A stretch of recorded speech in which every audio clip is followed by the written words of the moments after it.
Hello, everyone.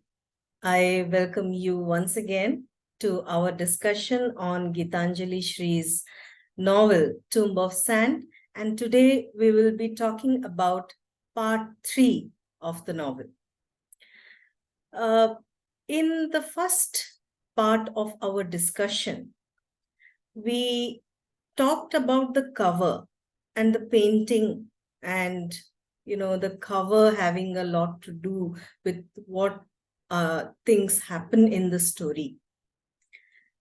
I find even the cover tells us something about a border. I felt when I looked at those colors, I felt that they were pastel hues, but in reality, the way they have been portrayed, they are acrylic paint colors.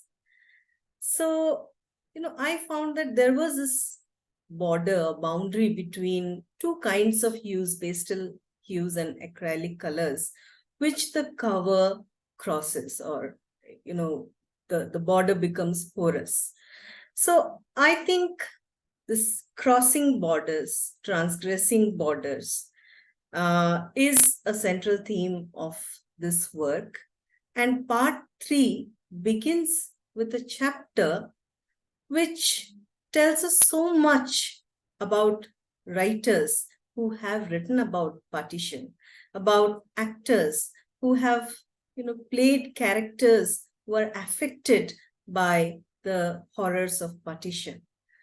So before I request Pragya and Bhavya to share their observations, I would like to talk about the first chapter in a little detail, because I feel that we have to make that progress from the first chapter of the third part and link it to the story of Ma and Beti.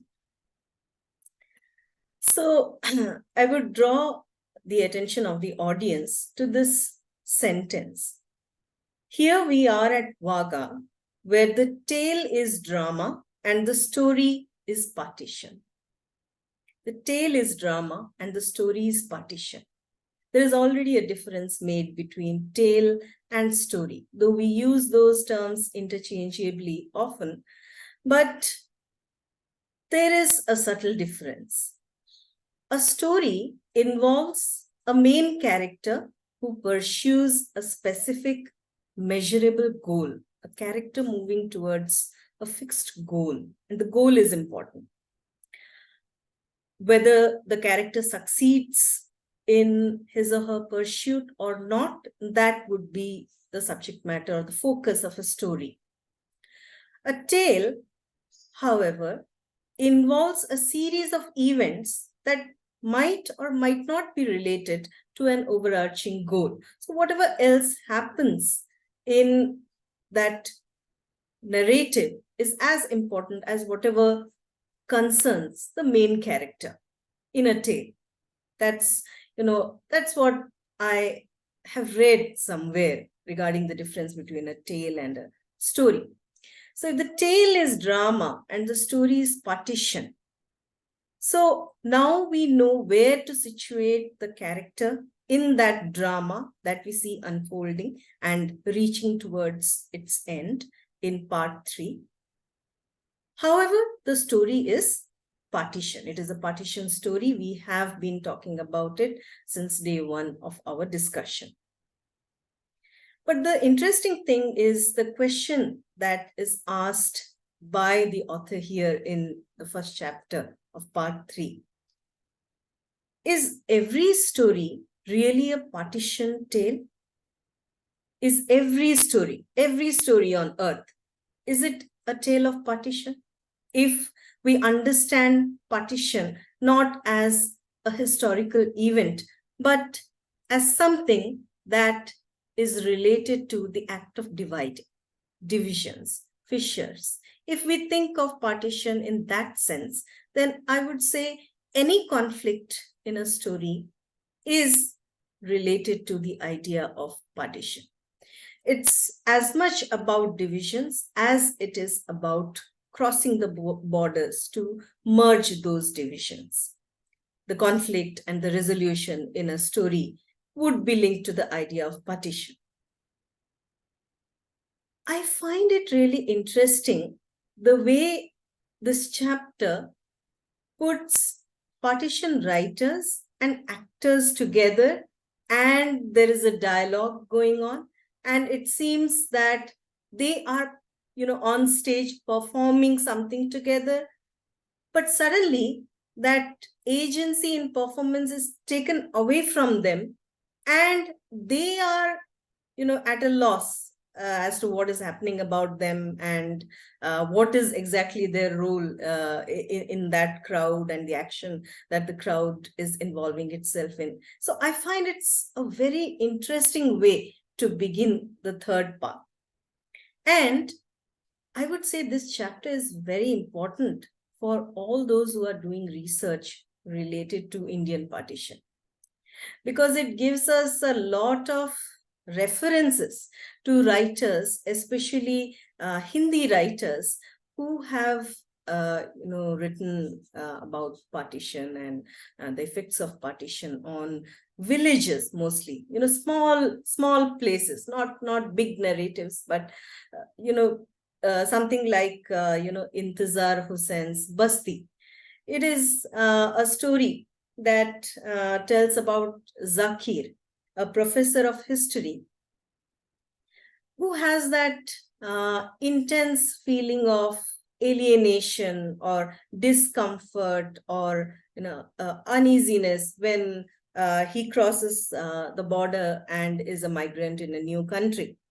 So it is not about the focus is not on politics or not on the events that led up to partition, the violence, but on the internal conflicts that such a character would go through.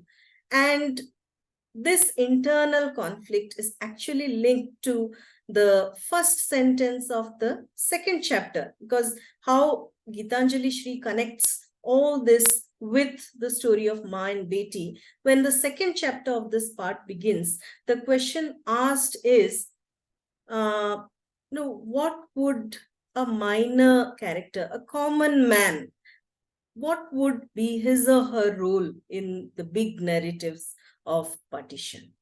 How would they participate in this dialogue? So that is the question in the second chapter of the third part. And before we make that transition to that question and we try to answer that question, we must understand what happens at the end of the first chapter. What is the thing with the flags? What is happening with the flags? Actually, it is part of a customary lowering of the flags, coordinated lowering of the flags of the two countries at the Wagah border. And there is a spectacle of the ceremony. It is called the Beating Retreat Border Ceremony, where, every evening before sunset, the gate at the border, they are opened, and there are spectators, people from both countries who have come to watch this lowering of the flags. And also international tourists, they come and come in time to watch this thing being done. So while we have writers like Intizar Hussain, and then we have Krishna Sokti, and we have Khushwant Singh, and we have Manto, we have this Krishna Baldev Ved. We have all these writers. They are doing something. They are in a dialogue with characters who play the part from their works. While suddenly the chairs are pulled out from under those writers. And for some time, they are not able to realize that their chairs have been pulled out. So, there is this constant reference to writers being at a loss about what really partition is. Not a historical event, but they want to understand partition in its depths. What does partition mean? And the writers, they confess that till date, though they have written tales of partition, they have written dramatic narratives revolving around this historical event, they still don't know to which side they belong, to this side or to that side. And that is evident in their writings. They confess that, even in the narrative, how the words have been used without spaces. When, they turn this way and that way, there is no space between this way, that way. It is one word. So how language has been used also gives a hint about, their condition. They say that, time and territory are not defined in our beings. We don't know when we are, we don't know where we are, and we are writing about partition. So actually, it is a very confusing state for them. They have written a tale is there in their hand, and there is a story. The tale is drama, and the story, the overarching story, is the story of partition. And we have the drama in between of Bishan Singh from Manto's story, running a thread between all those writers, and whatever he is doing in his search for Toba Tek Singh. Where is Toba Tek Singh? That is the question that he poses. And then how that question flits about while he is turning somersaults, and the shooting of the gun, and the spurt of blood. Through that, whatever is happening, how the writers deal with that thing, and how they feel that even if there are fixed characters, even if they do things, they are speaking out the lines, still the whole idea of partition is not clear.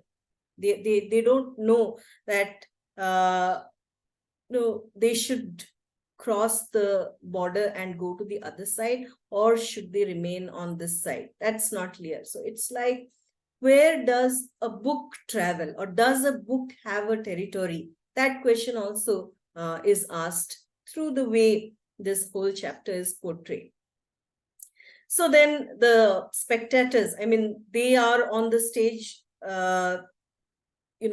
involved in such a kind of dialogue when there are other people coming in and replacing them on stage. Now they are spectators and they are watching this ceremony. What happens is, while the soldiers, they are trying to lower the flags resist. And this happens synchronously on both sides. At the same time, there is this resistance. So whatever happens at the same time. If, there is peace on both sides of the border, then it acts like a mirror. And if there is violence, then, they replicate each other. So something like that happened with the flags. Whatever was the problem with the flag on the other side of the border, that was the same problem on this side of the border. And then ultimately, when the guards were at a loss and they could not lower the flag, but after some time, when they pulled and the flags were coming down, suddenly something happened. And then the flags, they were not in the places that they were meant to be.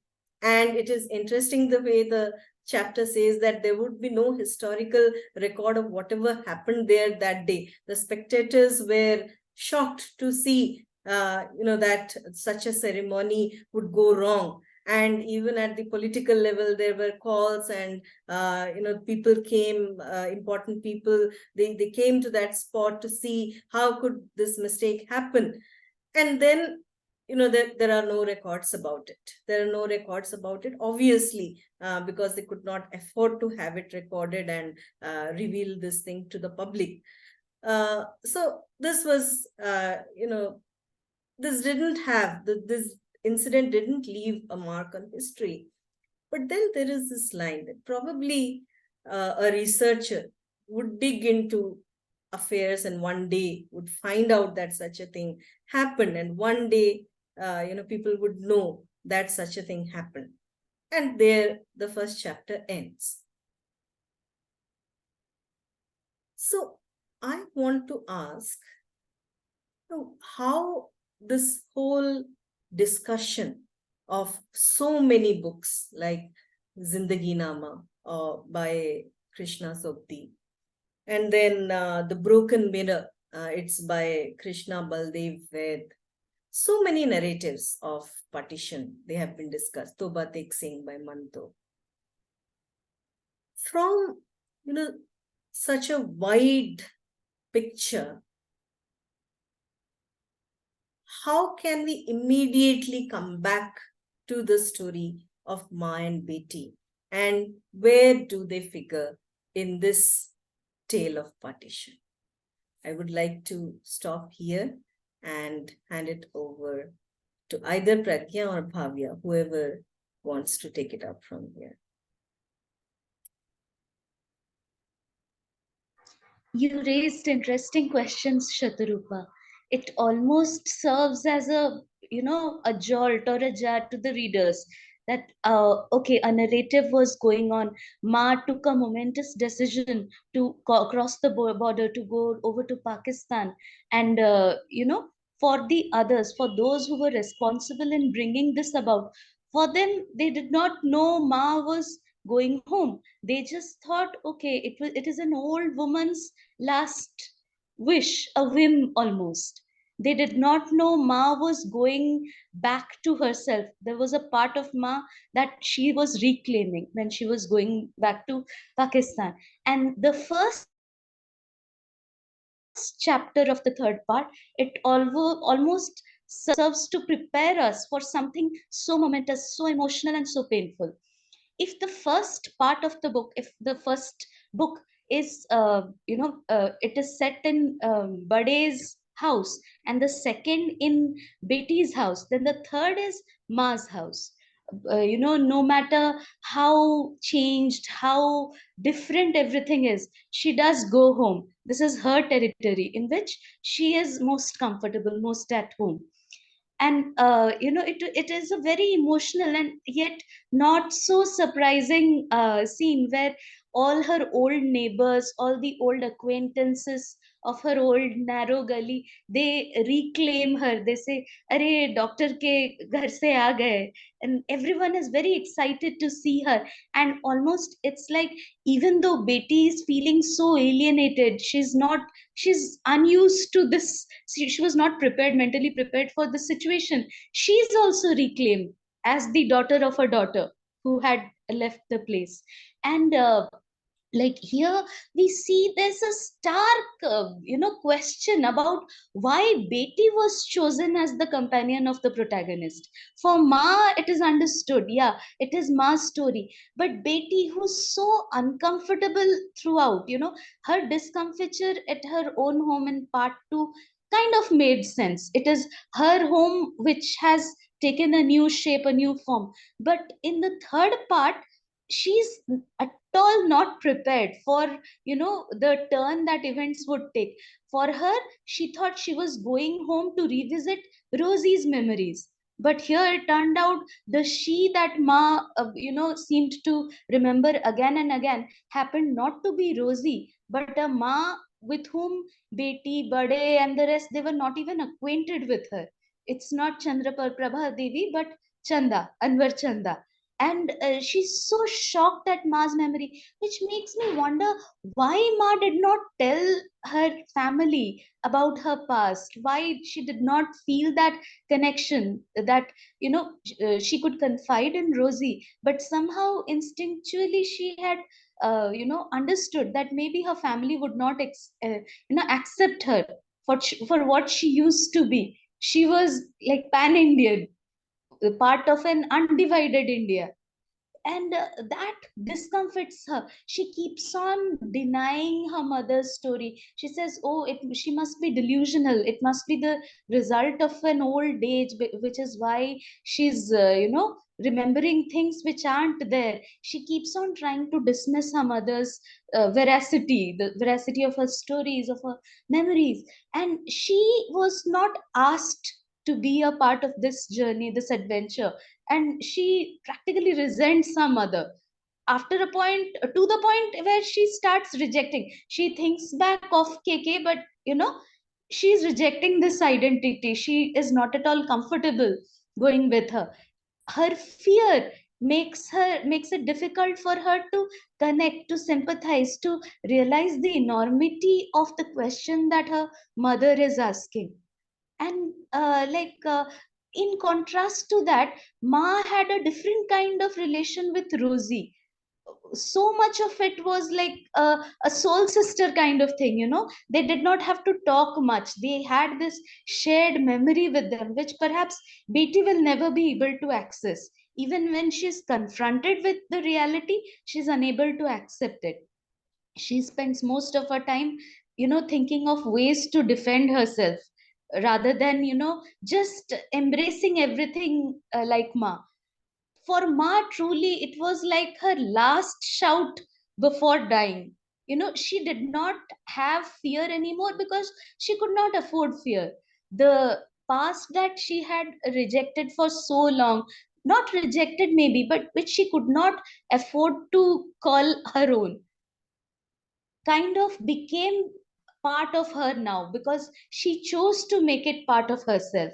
you know uh, till now, the shoes of Chandra Prabha Devi that she filled now became too heavy for her. She discarded all of that and went in search for Chanda, whom she had left behind, all of her old memories and everything else, all the people.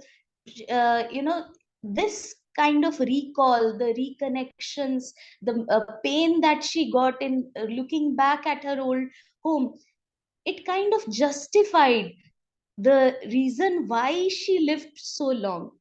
Her life, her continuing in this life, was kind of justified. It was as if she was waiting to come back home.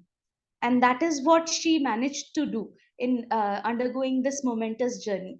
Even when she comes to the desert, it's, I think, a call to the cover page of the book. She tells her stories to the butterflies on her walking stick rather than to her daughter. you know it's maybe the daughter is the narrator, because a majority of the third book is told to us from her perspective, from Betty's perspective. But the creatures to whom the story is told is the butterflies by Ma. That is what struck me as interesting. Another thing which was interesting was how Ma nurtured the plants. She decided to make a sort of garden in her prison, showing that how, even though the body might be incarcerated, the mind is free. She becomes nurturing wherever she is, and she tries to change even her captors, the people who try to they do not try to intimidate her, of course, but they are intimidating. But Ma does start mothering them to the point where they address her as Buddy Yummy. And in fact, one of them turns into a cricketer. And the seed was planted, the seed of that idea was planted by Ma. So it's like it's not just the marigolds who are her plant babies, but also one of these captors who become softer. They are more careful, and they treat her as someone very delicate and yet very resilient. They love her. This kind of empathy was not formed in the case of Betty. And a parallel can be drawn with Betty and Anwar Ali Jr. Right, both of them are so scared. Even Anwar Ali, he is he's worried that how, when somebody is refusing all definitions which are offered to her, whether are you a Pakistani, are you an Indian, so what is Anwar Ali to do? he's worried by her boldness, he's worried about Ma's boldness, and he does not wish to face the mess that will arise if he accepts the truth of Ma's stories, that really she was the wife of his father. And this fear leads them to, kind of partake less of the glory of the story than perhaps Ma and the other guards who were there trying to, almost train her to die. When Ma chooses to make them kick her, she says, she takes the, she gives the excuse that I'm hiccuping and maybe you should kick me for me to help me get rid of the hiccups. It's actually she's, rehearsing to die face front. She does not want to fall flat on her face. It acquires the thing, no matter how silly that incident, acquires a strange kind of tender dignity, choosing how one plans to exit the stage, choosing how one plans to call the shots in the end of one's story. That is heroic. That is what lifts Ma beyond the mortal and takes her into the realm of heroism, is what I feel. Thank you. That is all I would like to share.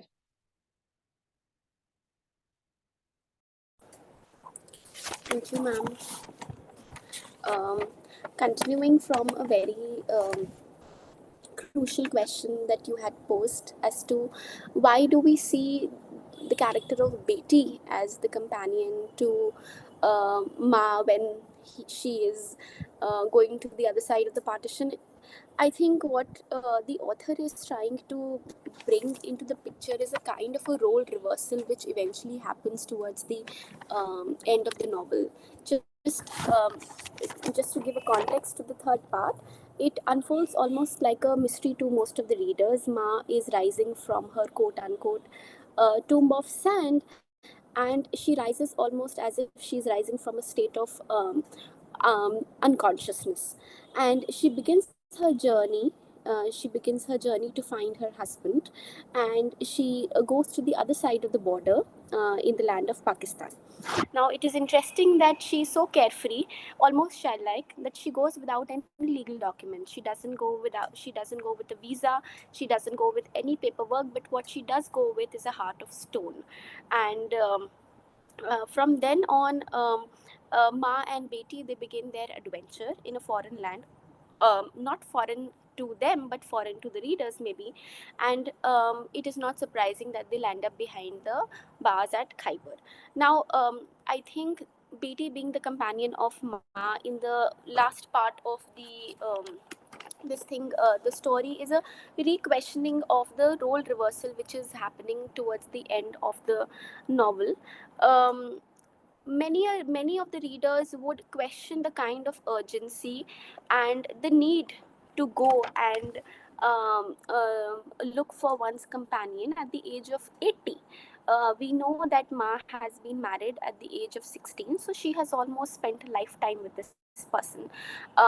We have also seen that she has a lot of difficulty moving ahead of that trauma in the first chapter itself. Um, so I think what she develops towards the end of the novel is a childlike trait, a sense of stubbornness.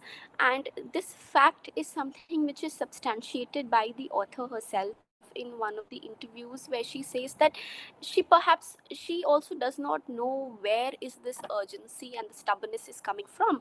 Perhaps this is an attempt on the part of Ma to let go of all the identities, roles, responsibilities, tags that she has been burdening all through her life, and simply to unburden herself. So we see Ma becoming the Betty or the child, and Betty becoming the Ma, or the person who actually takes charge of a lot of important things in the tale moving forward. I think this is also a stage where uh, the story becomes almost like a melting pot. It becomes a culmination of um, threads which have been loosened up in the first part, language structures, we come to understand why certain patterns of language have been used the way they have been. Um, in the first part, we were discussing the amusing element of using no and the elongated versions of no. But now, by the end of the novel, the readers are very comfortable that the author is going to use language as a very important trope to emphasize on certain aspects. So the book becomes a melting point of identities, it becomes a melting point of language, it also becomes a melting point of borders. And it is very interesting to notice that here in the last part, borders are not analyzed as something which divides things. It is almost seen as a connection. It is not a division, it is a connection. Um, there are no partitions, then we can say it is just a link that happens between two geographical spaces. And obviously, when we are linking geographical spaces, a plethora of other things also get interlinked. So partition is not a term then we possibly use, we can rather use the word a connection. And the ease with which Ma crosses the border, um, that helps us to almost use the word connection synonymous to the word partition. And then of course there are transgressions. Transgression is a very bold theme which comes in the third part of the novel. And then there is the transgression, of course, is of the geographical space, but then it is also of identities, it is also of bodies, it is a transgression of fear, the fear that has been engulfing a lot of characters, most of the characters, I would say, for all of these pages, that it's a transgression of those fears, and to a point where everything almost becomes blurred. And whatever we had seen in the first chapter of part 1, where Mav falls flat facing upwards, all of this bears a culmination in the last part. Many people have called the entire tale to be extremely loud. They have called it to be extremely irresistible. And I wondered why they have called it loud. Because the way in which the story unfolds is quite subtle. Things are not very evident, even though they are dealing with a huge genealogy of characters. And I think that is because enough time and space and conversation and mistakes have been allowed for each object and each living entity to grow and unfold throughout the discussion of the novel. So we see all the characters going through a process of Bildungsroman, from Bade to Beti to everybody else. And not just the living entities, we also see how the characters, the objects also have a Bildungsroman of themselves. We had seen uh, paragraphs after paragraphs being dedicated to the element of doors and walls and the cane, the golden cane, and the butterflies on that cane. And now we see equal amount of emphasis, as Shatrupa ma'am has mentioned, on the flag. So objects are equally important as living beings. Personification is a very important tool which has been employed, and personification is very beautifully blended with the element of Bildungsroman, so much so that we come to understand why certain objects are being characterized the way they are, and why characters act out the way they have been. Then the kind of choices that Ma makes, um, it is a very liberating, progressive, and an unthought idea. Um, Readers who would have started with the book in the initial few pages would have never thought that we would see such a culmination, but we do. So there is an upturning of upturning upturning of analysis, and we have always associated the current generation, the generation which looks towards the future, to be more liberal. The word liberal in all its complexities, to be more progressive in all of its complexities. But here is a woman who challenges all of the preset notions. She's a woman who's fearless, who doesn't care for any tags. And I think that element of fearlessness and having to own no identity towards the end of her life is what grants her the element of liberation that we all seek towards, or what we all aspire towards in our current generation. So we it would not have been surprising for the readers to see somebody like the overseas son, or Sid, to be transgressing the border, to be crossing the border and looking for the heritage, the lineage of the family. But it is Ma at the age of 80 who is doing it, and she's doing it at all costs. So there is an upturning of identity, there is an upturning of the pre-notions that we as readers have also accumulated at the beginning of the story.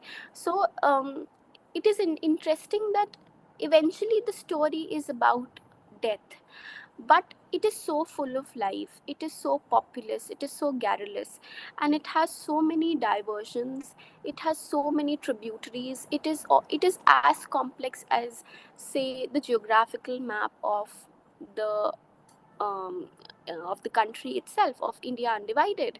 And maybe that is why the book is getting the praise that it has gotten, the well-deserved praise it has gotten. And we have been attempting in the last part to study the present through the element of the past. So the present obviously is the Beti, the Bade, the overseas boy, but we study those characters through the past, through Ma and the lineage that she had before the partition happened, or even after that. Um, there is a sense of gloom which we see in the character of Beti. She has difficulty in coming to terms, perhaps, with the ways of her mother. And I think the gloom sets in because she, like the readers, is unable to decipher the liberation of Ma.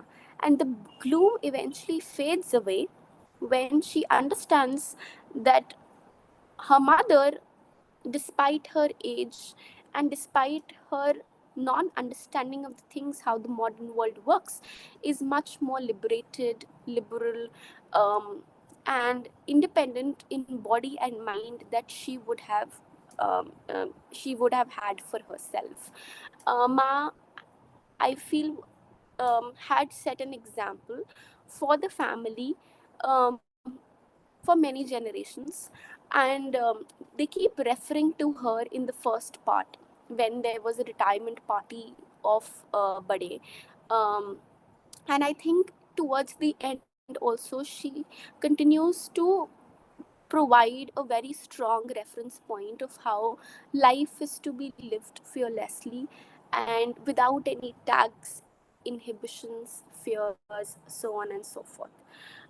Eventually, if at all the readers are confused as to whose tale it is, obviously we can attribute the tale to any character, any object, but the striking feature would always be Ma. And she is the one who sums up the tale very beautifully for us. In her death, there is rejoice, there is celebration of life, and it is not a pitiable moment. It is a moment of celebration instead. And I think that is one of the key learnings that we as readers can take, that eventually our lives will have to come to an end at some point or the other, but how we decide to live it and how we decide to end it should at least be in our hands. um, I think that is what I would want to pitch in.